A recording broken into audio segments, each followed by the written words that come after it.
সব গুঞ্জনকে সত্য করে বাংলাদেশ ক্রিকেটে এক যুগ রাজত্বের অবসান নাজমুল হাসান পাপনের। বুধবার করলেন পদত্যাগ। নতুন সভাপতি হিসেবে প্রথমবারের মতো দায়িত্ব গ্রহণ করেছেন ফারুক আহমেদ। প্রধান নির্বাচকের দায়িত্ব সামলানোর অভিজ্ঞতাও আছে টাইগারদের সাবেক অধিনায়কের। নতুন সভাপতি হিসেবে দায়িত্ব নেওয়ার পর জানালেন তার প্রধান লক্ষ্যের কথা। লক্ষ্য তো অনেক বড়। বাংলাদেশ প্রধান লক্ষ্য দেশের সম্মান বৃদ্ধি, উজ্জ্বল করা, দেশের মুখ প্লাস দ্য টিমকে একটা জায়গায় দেখতে চাই। তো সেক্ষেত্রে এটা তো একটা অনেক বড় একটা ব্যাপার, কীভাবে দেখবো। সো অনেক জায়গায় আমাদের কাজ করতে হবে। প্রধানতম দায়িত্ব হচ্ছে আমার যে ক্রিকেটকে এগিয়ে নিয়ে যাওয়া, দেশকে এগিয়ে নিয়ে যাওয়া। এটা যদি আমরা মাথায় রাখি বাংলাদেশ এবং বাংলাদেশ ক্রিকেট দল, তাহলে আমাদের কাজগুলো খুব সহজ হবে।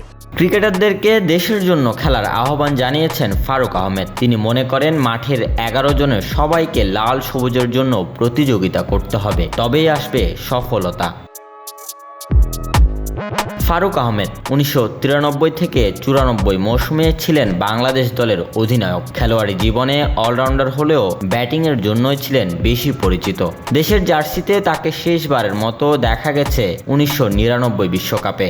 এরপর 2 দফায় দায়িত্ব পালন করেন প্রধান নির্বাচকের।